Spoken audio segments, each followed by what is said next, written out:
Dad's matter.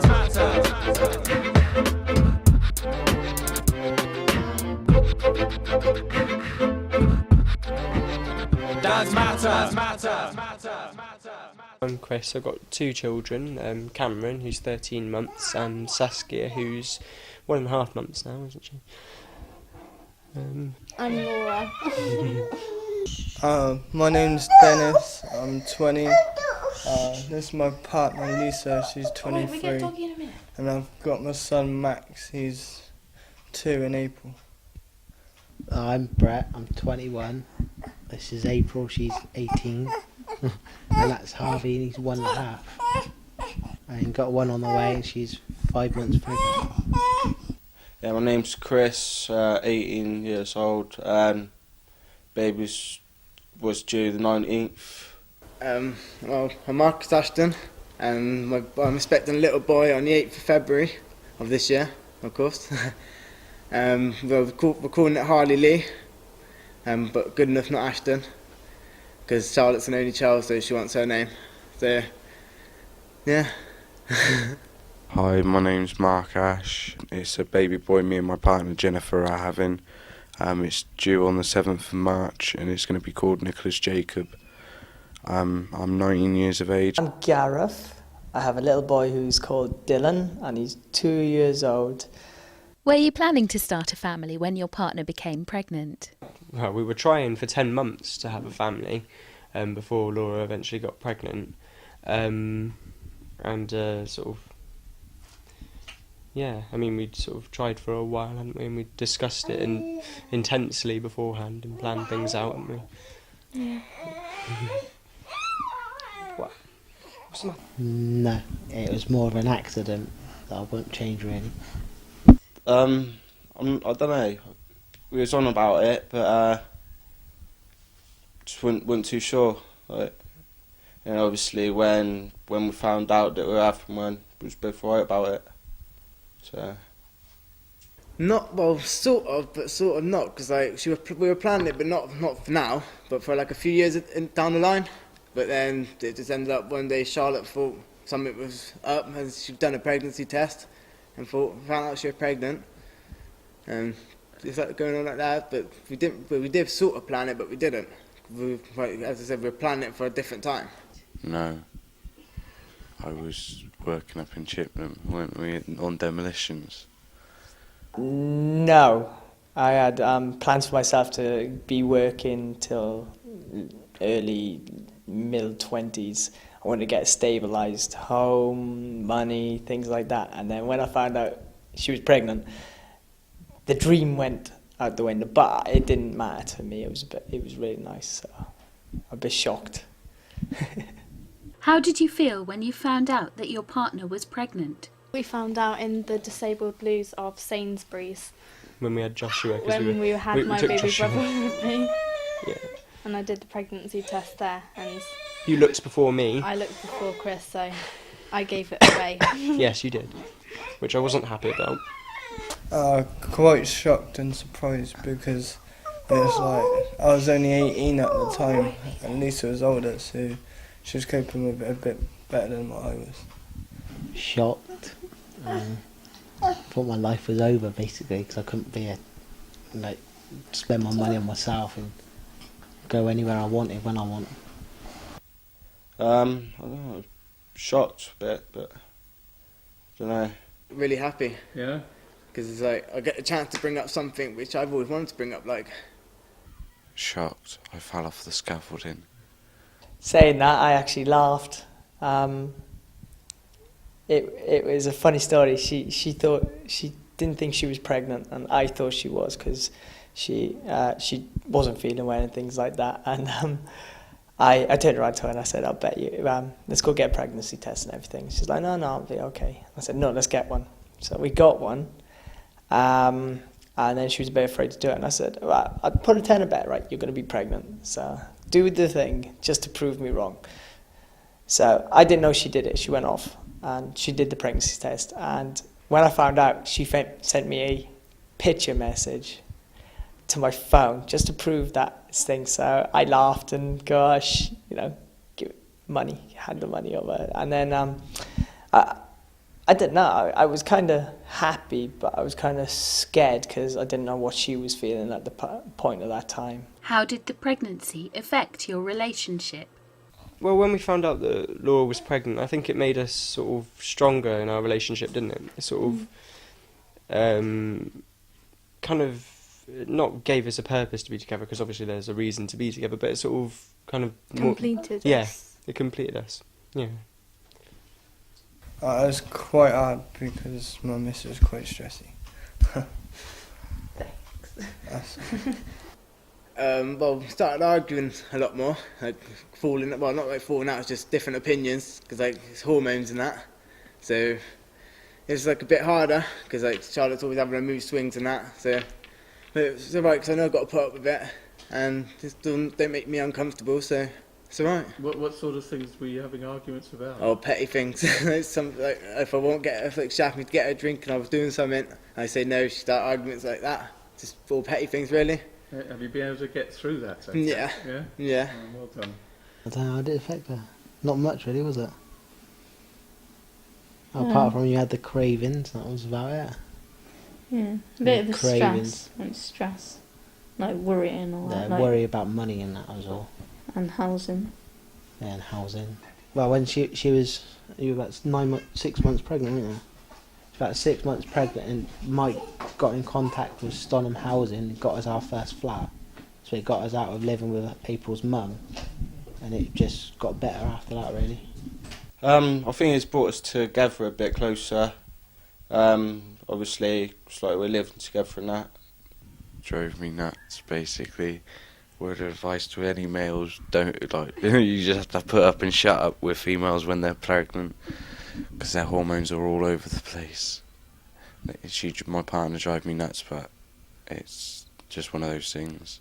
We got a little bit closer as the pregnancy got on, and then things went a bit pear-shaped, and we started falling out a lot. I was working nights and doing a day shift, so I was basically 24/7 working, and she was home alone. It kind of gotten to the point where we were just constantly arguing. We just didn't want to see each other. So I quit one job and I stuck with doing nights. So then during the day I was there for her and things. So it was rocky, but it got a little bit better. And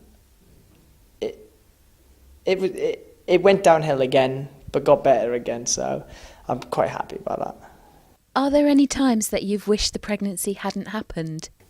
With him, I was completely happy with it. Wanted him.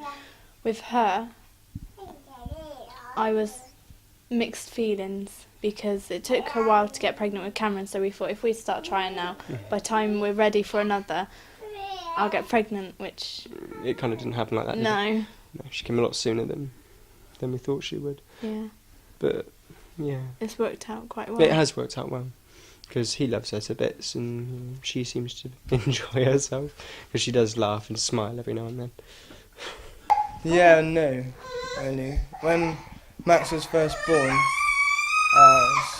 he was constantly taking a light to Lisa, and it took about a month before he come to me, so it was quite hard on me, really. I was getting very stressed and that, and Mike just kept reassuring me that he'll, like, come to me, but it was really hard.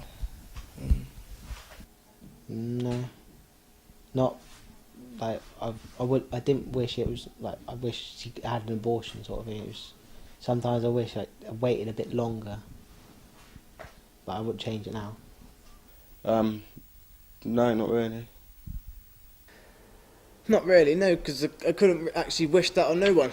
Because like once it's there, you can't expect it to die because it's part of you and it's part of Charlotte. So, and like I've always wanted my own kid as well. Just got it a lot earlier than what I thought it would. No, never. Not once. Not at all.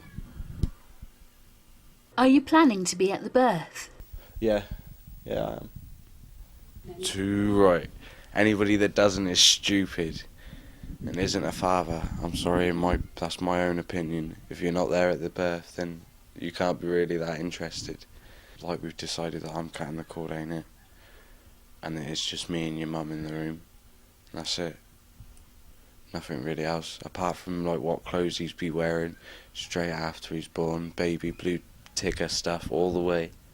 What was it like being at the birth? There's nothing like it, I tell you. There's absolutely no feeling like it in the world, because sort of 1 minute he's not there and the next minute he's screaming his head off, and it's like, oh, hello, what was that? You know. I can't remember a thing about him, so that's how good Pethidine is. I don't know, it made me sympathise a lot more, because obviously seeing her in pain throughout the labour was, I don't know, it was very difficult to stand there and watch. Yeah, I sort of did, and it's sort of, I don't know, it's kind of got like a metaphorical meaning to me, because it's sort of like, it was difficult, but at the end of it things were alright, and things were really good. And it's sort of, I don't know, kind of, I think it made us stronger in the relationship as well, me being there. He says. It was like the most best thing in the world. Couldn't get nothing better than that, really. It was alright actually, because it was a familiar face, and I didn't have anyone else there. It kept me going, helped me all the way through it. So it was good. That was funny, because I was eating a packet of crisps while she gave birth. He was just led. He didn't do nothing. I sat there and held the leg open for the doctor so she can give birth. And our mum was going, push April, push. And I just sat there eating a packet of crisps, hot and spicy Monster Munch. What was making me feel sick? I cried. He was just really happy to finally see him and realise that that's my baby. He looks like me, and he looked like me from day one. I was so out of it. I was gone. I was in 48 hours labour, and that was after established labour, so I didn't have no sleep for 3 days, and I didn't really sleep. I grabbed like an hour at the hospital, and like about 2 hours when I got home, and it was just, I had a phone call and I had to wake her mum up because I was banned from driving as well. So I had to wake her mum up, didn't care who I woke up, just woke them up, get her to the hospital. Plus I had 2 lots of Pethidine, loads of gas in it, so when he was born I was out of it. I was gone. Gone to sleep. Joy, happiness, I don't know, just so many emotions running through your head and your body, and you just don't know. I think the best emotion I could say is before he was born, everyone turned around and said, oh, you're going to cry, you're going to cry. I was like, no, I'm not. And when he was born, I went, oh, how are you, little one? And then he grabbed my finger, and that was it. I bawled like a baby. I absolutely cried like a baby. And I just didn't know what to do, what to say. I felt sorry for Emma. She looked absolutely shattered. But it's like, oh, and then the second I held him, it was even better. I was just joy, absolute joy. Did being at the birth affect the way you felt about your partner? Yeah, it made me fall more in love with her. Just better. No, not really. I just took one knock on my son, and just felt all joy in it until I got home, and I was still finding out how to get round in it. So in it was alright after that. No, it didn't really affect our relationship. It didn't. I don't think anyway. We did thing, but we got split up after Dylan was born. She had to live in the mother and baby unit, and I had to live at the foyer. We temporarily split just before then anyway, but I was there for her all the time, just to make sure she was all right. And then we started to get back together, and Emma's housing officer at the mother and baby unit, we told her about what's happening and everything, and they were okay with it. I had to stick to regular times. It did put a lot of stress and everything, but I didn't change my views on her at all. I still loved her the way that I loved her before she got pregnant. So, apart from all the stresses, I wouldn't pass her up for the world. What's it been like becoming a dad? Brilliant. I wouldn't change it for the world. I mean, it's difficult at times, and sometimes your children try your patience, and sometimes you have difficult moments. Like, for example, when Cameron got his thumb trapped in a door and lost his thumbnail, that was difficult, but it's really rewarding at the end of the day because, I mean, as you can see, him saying his first words, him sort of walking and showing his character, it's just brilliant. It's quality. It's not what I expected when Lisa was pregnant. I thought it'd be really hard and that. But if you take the time to sit down and have one-on-one with him, it gets a lot easier. First time, it was hard, especially when me and Emma moved in back together. I don't know. It was so different. I didn't expect what a shock it was. As for instance, she had to do all the nights because she was on her own, and then it started to get to the point that when I moved in, I didn't like waking up during the night. My sleep was my sleep, but then I did. I got up straight away the second he cried. I dealt with him. So to me, I felt good that I was helping my son because he needed feeding, he needed changing or anything like that. Now that he's two, I can honestly say I absolutely love being a dad, and I absolutely love him. We have so much playtime together. He's well into Thomas the Tank Engine, as I was when I was a baby. Yeah. So is being a parent what you'd expected? It's similar to what I expected, but it's sort of easier than I was expecting it to be, because I was expecting it to be really difficult, as in not getting a moment's sleep at all. But I mean, he's an easy baby. He is an easy baby, and Saskia's not that bad either. Not that bad. No, well, you don't do the night feed, it doesn't bother you. But yeah, she's not that bad. I mean, she's sleeping from 10 till 5 now, so and he sleeps all the way through the night, so it's not that difficult. I mean, obviously it depends on sort of the temperament of your child and whatever, but... No. I thought it'd be easy, just change a few nappies and let him sleep. He wakes up every night, every couple of hours. He's got a temper now. But he's funny at times. It's a weird question. I think it's changed me in a way, being a father, definite. I'm not the usual cheeky person I am when I was starting going out with Emma. But now I'm a bit more relaxed, a bit hesitant when he does things. I'm more alert, and I think that's what kind of changed me and made me a better person and think of life as it comes. What sort of family support have you had? I mean, there's been lots of offers of family support. I mean, lots of people have said, do you need a hand with this, do you need a hand with that? And it's not just Laura, but mainly Laura says, well, no, it's all right, we're okay. And I mean, to some extent, I don't feel that we need that much help. I mean, on occasion, yeah, we do need some help, but I mean, most of the time we get by, don't we? No, I don't talk to my mum and dad, and April's mum's a bit... When Harvey was born, she'd have him, take him off us when we wanted, and look after him. But now he's a bit older and he's not sleeping for a night still. She's a bit funny about when we want to go out for a night for a meal. You got to be back by a certain time, or I can't have him tonight, or if we want to just go out on our own to the cinema or something, we got to arrange it a week before, and then we get let down on that night.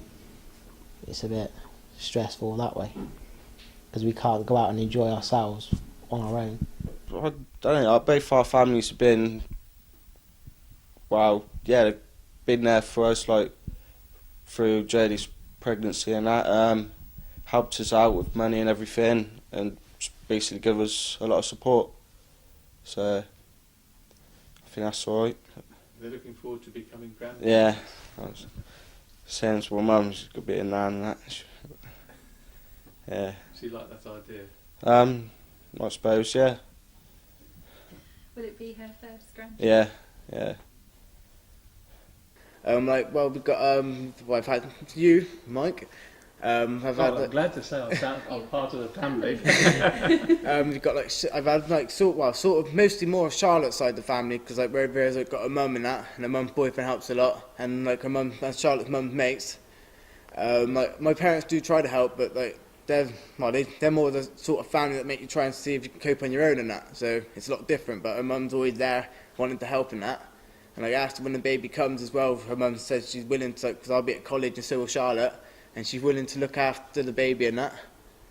So I've had my sister as well. She's been quite a lot of support, helping Charlotte and that through it. There is support. It's mainly from family. There needs to be more courses. Credit to the Young Dads course at U2. It is a great help to a lot of people. Has it caused any conflicts at all? Not really, because I've had lots of problems before, but now this has brought me and my family actually pretty much back close together, because I started speaking to my mum again after 5 years. I've been really close to my dad again. At the beginning, when Emma found out she was pregnant, we did have a lot of family problems. Her mum was way too nice. My mum wouldn't talk to me, or my stepdad. I felt really, really disappointed with my family because they didn't want to know. And that's where we found it the hardest, because my stepdad, we felt like we couldn't be there. But now, everything's different, absolutely different. We're like a family. A proper family, you look at the family tree and you don't see the outcast on the side, which is nice, and I'm really chuffed about that. What's been the effect on your relationship of having a baby? It's just made us stronger. If we can cope with Max, we can cope with anything. Yeah, that's true. Stress. We have had arguments, but we've always come through it. I think it's just all the worry, isn't it? It's all the worries of everything. What advice, if any, would you give to a young couple starting a sexual relationship? Not to try and rush things. To take one step at a time, because then that's the best way to get through it. Use protection if you really don't want kids. You know what you're doing, having a baby don't seem easy. It's never It's more easy. than what you expect. Even though, what you get out of it, having a baby, the joy and the love and everything, it's still hard work and. If you really don't want, if you want kids, wait till you're a little bit older and you've got a job and everything before you do. Well, if you don't want a baby, make sure you use all your protection. Because I know some people don't have your one night stands, because that always leads to it. Something wrong always happens. But if you are planning, to make sure you're there, willing and able to cope with it. There's no point in going into something if you don't think you can handle it, because it's just going to be. It might not be bad for you, but it's going to be horrible for the baby. Because you're not going to want to pay attention and things like that to it. So if you don't go into it. Compromise. Give and take. It shouldn't be an 80-20, it should be 50-50 all the way. The female should give up bits and pieces for you, and you should give up bits and pieces for your partner. It's the best way to do it. And everything else is split down the middle. There's no you and anybody else. When you're with someone, it should be just one. Be careful. If you're not looking to have children, use protection. If you are, then make it planned. Honestly, it's so much easier on yourself, because if you do it too early, then technically I can say it's a lot harder. I haven't done the things I've wanted to do, and it would be this very same. You will more likely fall out a lot because you haven't done the things you wanted to do. So I think personally, if you don't want a little in, don't do it. Just wear protection. you're 99.9% very unlikely to get pregnant, ladies, if he does wear protection. And the same if you're on any pill or implant or anything like that. It's very, very good these days what they've done. So I can honestly say, if you were looking to get pregnant for certain reasons, then no offence, it's a bit stupid. It's a lot of hard work and you don't know what you're in for, honestly. So I would be cautious and stop and think, just like the road adverts. You don't want to get knocked over because it'd be shocking. What's been the most difficult part of being a dad, and why? Not being there. I mean, because being at college and being at work, it's really difficult with having children, because you miss a lot of time and you miss a lot of things, and it sort of makes me feel really naff that I'm not there all the time and that I'm having to do other things, and that things are getting in the way of me and my children.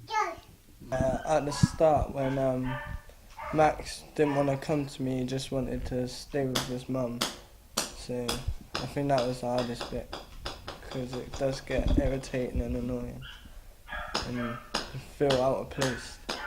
When he was younger, he had severe eczema up and down the hospital all the time. Asthma. And asthma, yeah.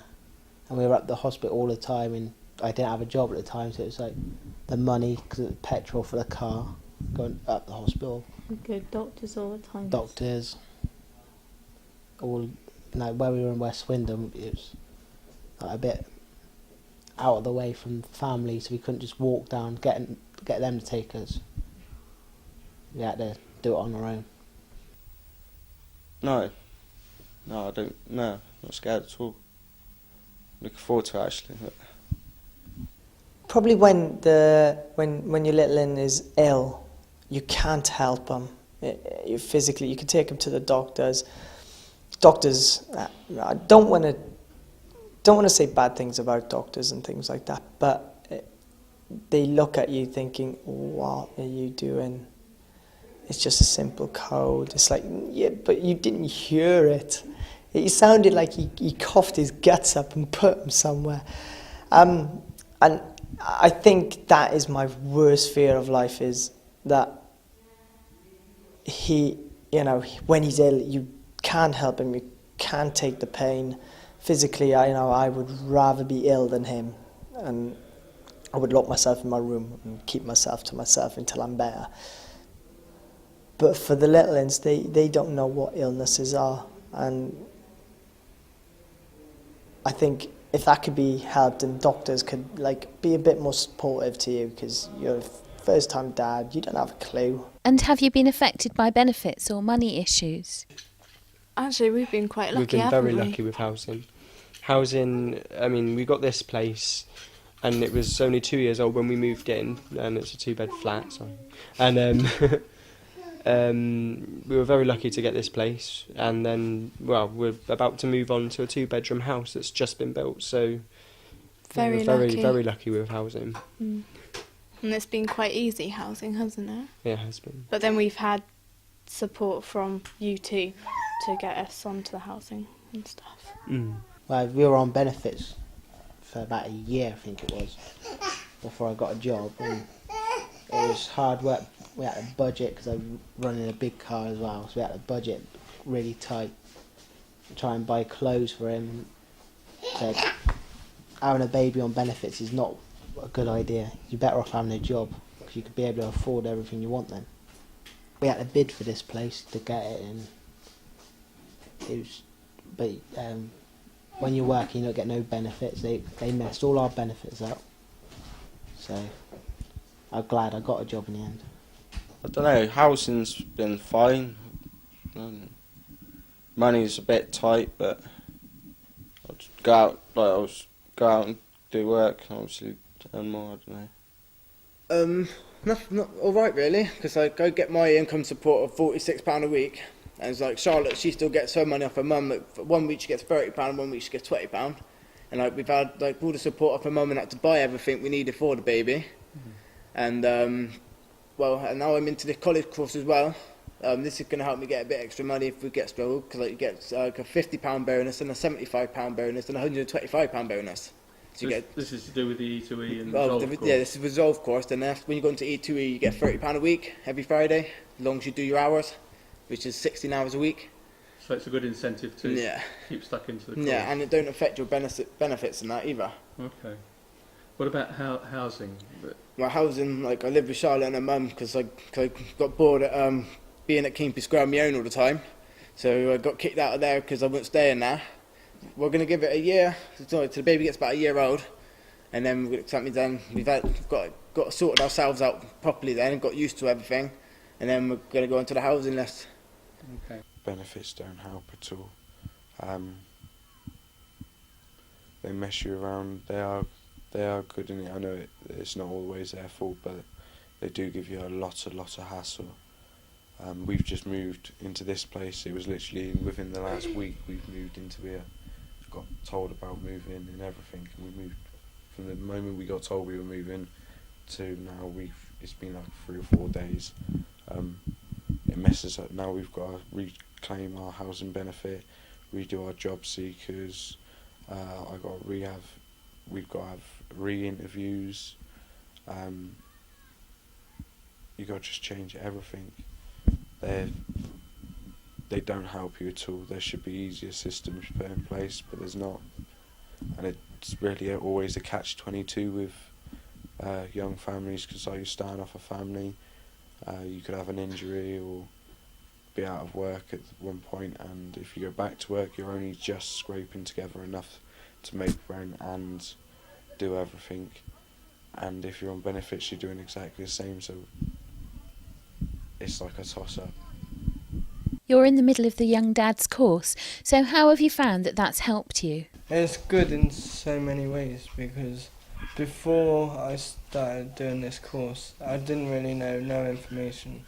So when I go up to the hospital and Lisa was giving birth, I wouldn't have asked the questions that I asked without having the knowledge from you two to be able to ask them questions. So it's really good. I learnt a lot of stuff, but before he was born, what to expect, and now I've learnt the first aid and the baby massage. So that's all coming useful at times. It has definitely helped me, but it's just hard to explain. Like, I don't know, it's just hard to put into words, if you know what I mean. Sure. I'd recommend it, yeah, definitely. I mean, you get the information that you need, then it gives you more of an idea of what it's like to actually become a dad. And yeah, that's it, I think. Well, it helps you understand everything, because like when you first hear of it, you think, yeah, I can cope and that, but then when you start hearing things like through the course, like through the U2 course, of what's going on and how to do things, you start getting a bit scared and think there is a lot to do, and you start worrying. But then technically when you do this course, you've got nothing to worry about, because it helps you understand what you've got to do, how to do everything. And like with the video as well, like doing the first aid, the baby first aid and that, it gets you a lot of information to help you out with the child.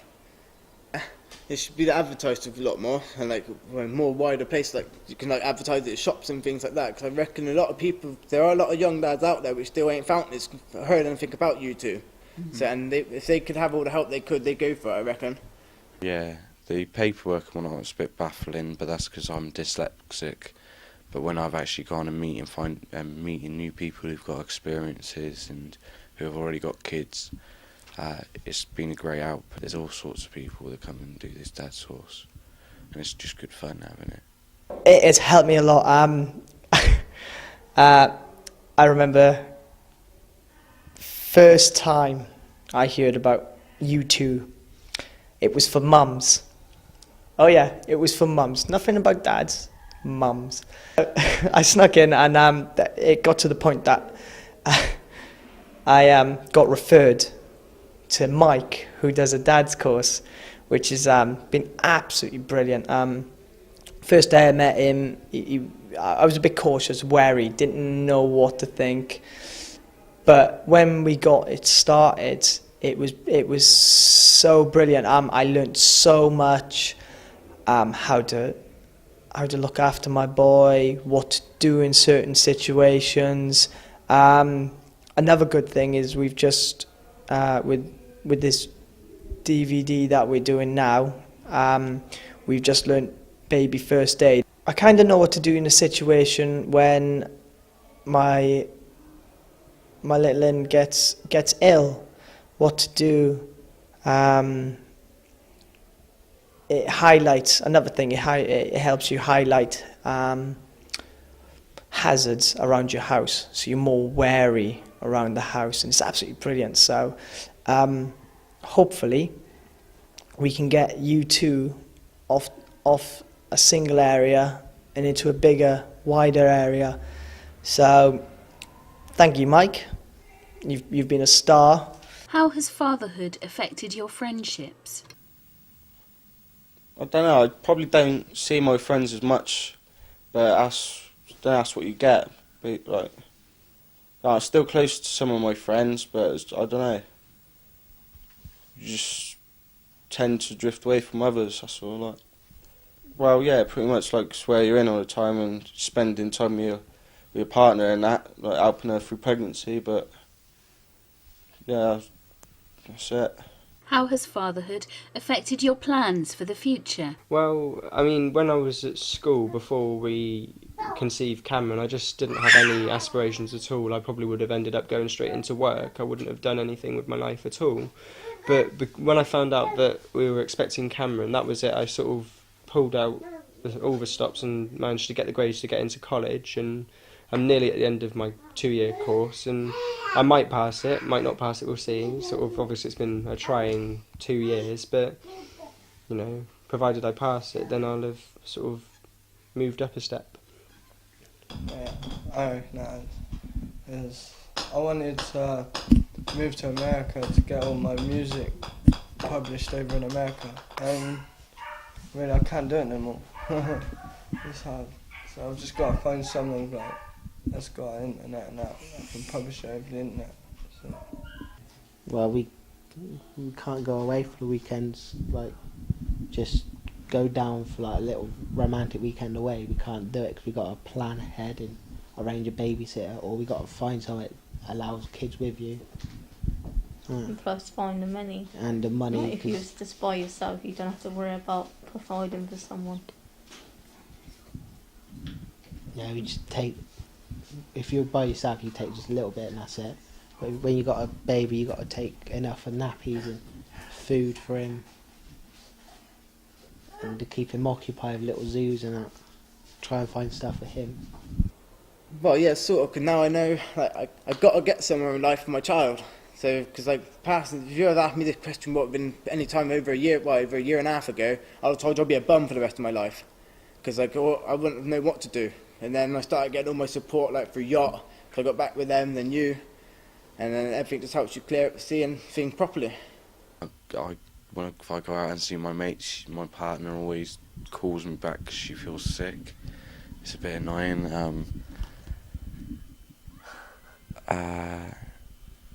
Just the whole fact of you're not thinking of you and your partner, you've got to think of you, your partner and your son or your daughter. My main thing for the future is save money, make sure we're better off, and that my son and daughter, maybe just a son, will learn from my mistakes and don't follow those mistakes. So hopefully that could be something I would change for the future, for definite.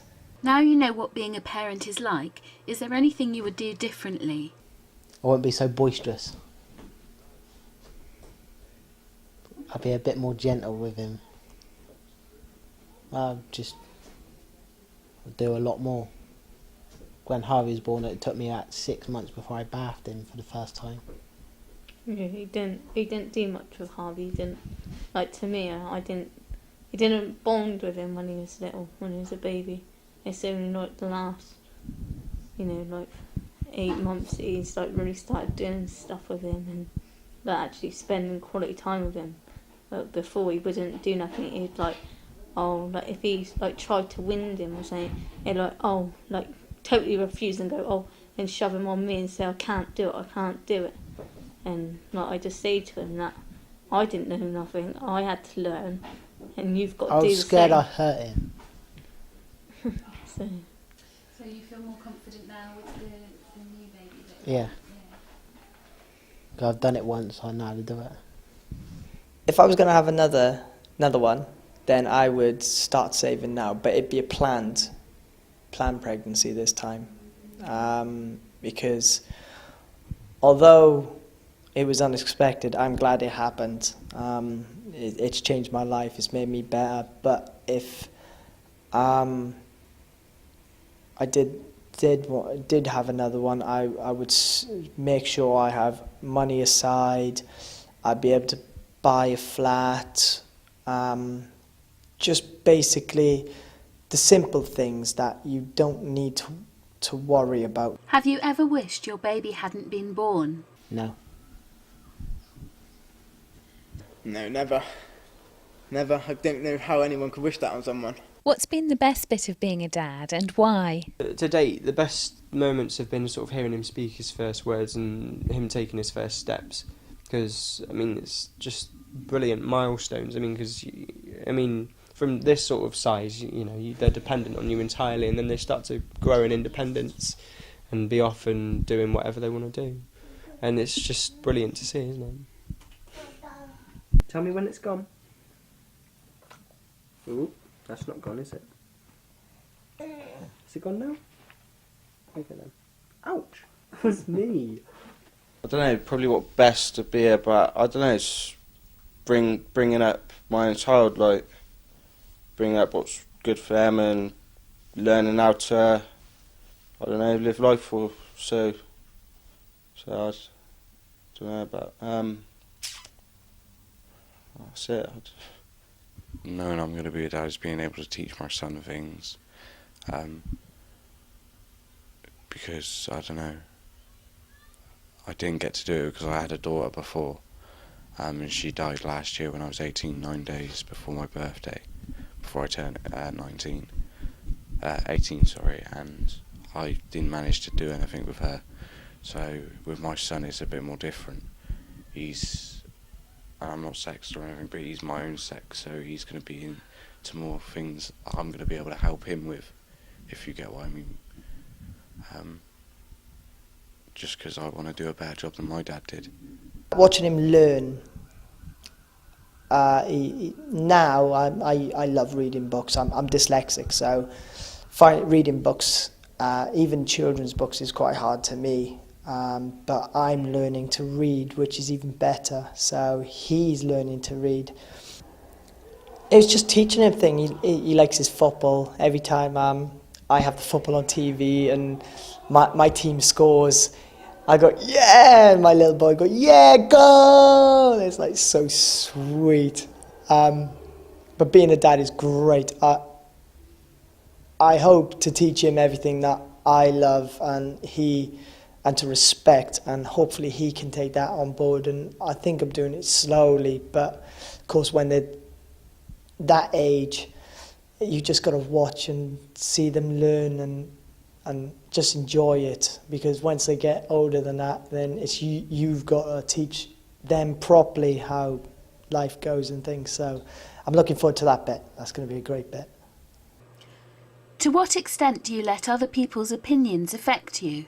Well, they've told me stuff and I've just told them to get lost. It's my child, I'll bring him up how I want to bring him up.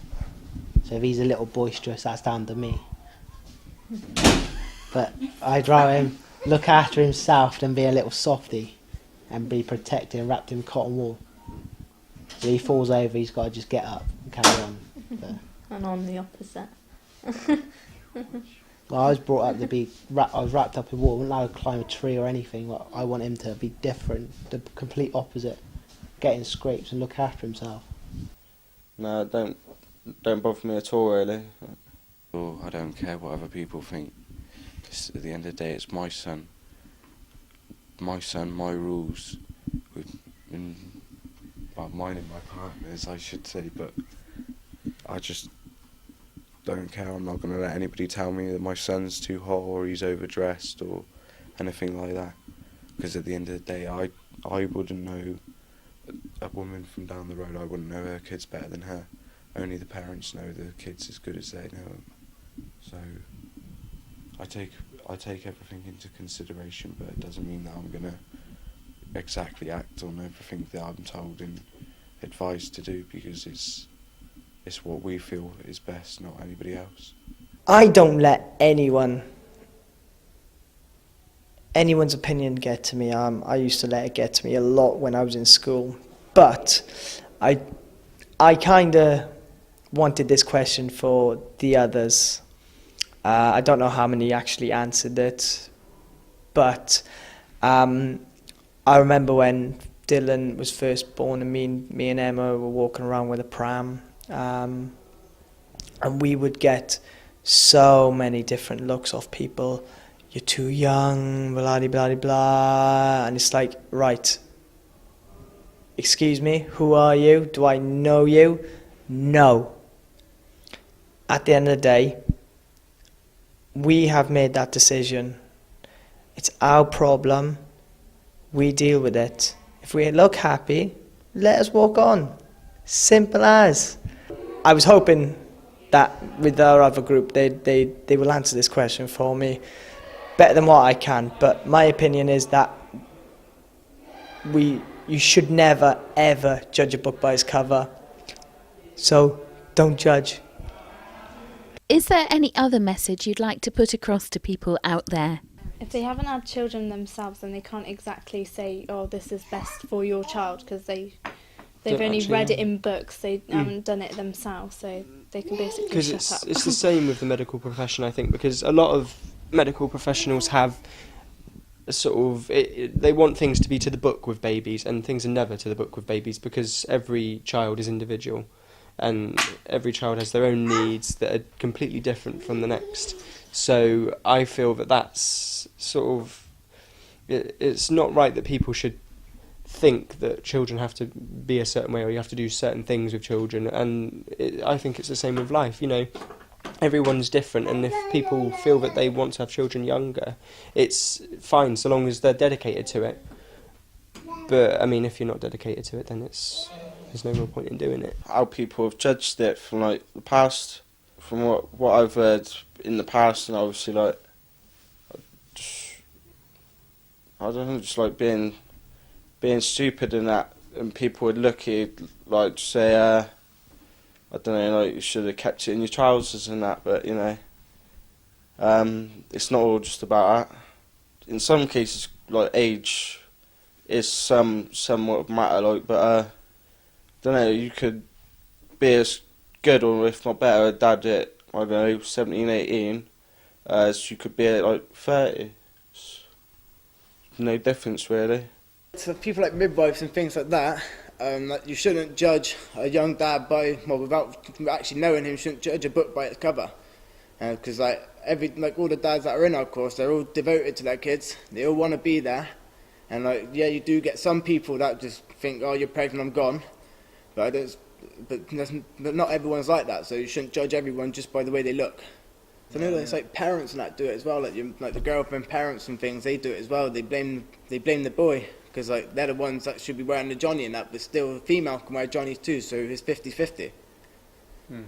But most parents still blame the boy or the bloke. It's the boy's fault. Yeah. Life is the same, you just take it the day at a time and just enjoy it. Not all of us dads are the same. Some dads run away, some dads don't. Some dads just try and make it through and they do the best. But we all get tired with the same brush and it's not fair. That's why I'm personally doing this film and why the other boys, I mean, I'm only speaking in what I know of them. The whole reason we're all doing this film is to change the attitudes, because it's not all true. It's not fair being tired and stereotyped with everybody else. Which I suppose older people do see people that are like under 20 as being a child and not quite an adult, but you can never really tell because everybody's different. Yeah, just a big thanks to Mike, who's a sound bloke, and I hope everything goes well for him in the future. And to Jackie, who's taken time out from what she does to help us film this, to convince everybody, well, not to convince, just to prove that there are dads out there that want to do right by their children, and just to prove, I know it's a bit nasty, but to prove a couple of you wrong. So, thank you.